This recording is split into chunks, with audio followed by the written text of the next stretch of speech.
Le biomimétisme. Est-ce que tu savais que la biodiversité peut être une source d'inspiration pour les chercheurs et chercheuses ? Quand on observe la nature, on voit que des espèces ont déjà pensé ingénieusement leur habitat, leur déplacement ou leurs moyens de communication.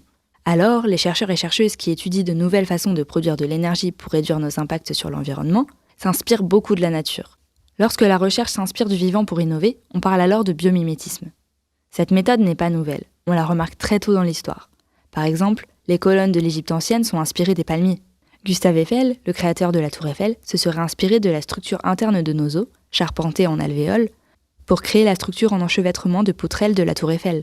Tu commences à comprendre ce qu'est le biomimétisme ?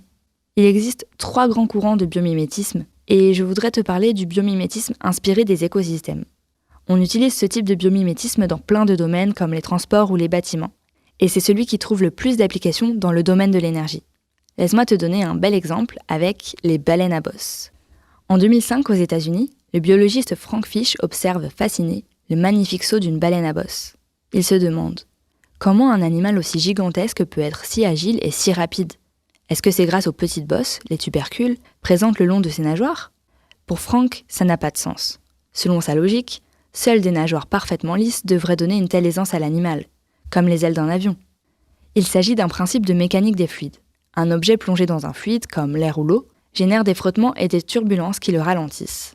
Comme l'eau glisse sur la baleine, elle forme derrière l'animal un sillage composé de petits tourbillons qui le freinent. C'est la force de traîner. Donc plus les nageoires sont lisses, plus la traînée devrait être faible. En bref, plus tu as une nageoire lisse, moins tu génères de frottements et plus tu vas vite. On pourrait s'arrêter là dans l'explication, mais ça ne nous permet pas de comprendre notre exemple de la baleine. En fait, une autre force est en jeu, la portance. C'est une force qui permet à la baleine de flotter grâce à ses nageoires. Plus les nageoires sont lisses, plus la portance devrait être importante. Pourtant, malgré ses nageoires bosselées, la baleine est rapide. Comment est-ce possible ? Quelque chose nous échappe. Pour résoudre le mystère, Frank compare une nageoire de baleine à bosse à une nageoire similaire mais sans tubercules, donc lisse. Après plusieurs tests, les résultats tombent. La force de traînée de la nageoire à tubercules est réduite de 32% et la portance augmentée de 8% par rapport à une nageoire lisse. Ce qu'il se passe en fait, c'est que les tubercules concentrent le flux d'eau entre elles. Le courant reste donc comme attaché à la nageoire, ce qui améliore l'hydrodynamisme. Impressionné par cette découverte, Frank décide de l'appliquer aux pales des éoliennes. Une éolienne équipée de pales à tubercules permettrait de résoudre 2 problèmes, le faible rendement par vent faible et le bruit causé par les turbulences. Et le résultat est là.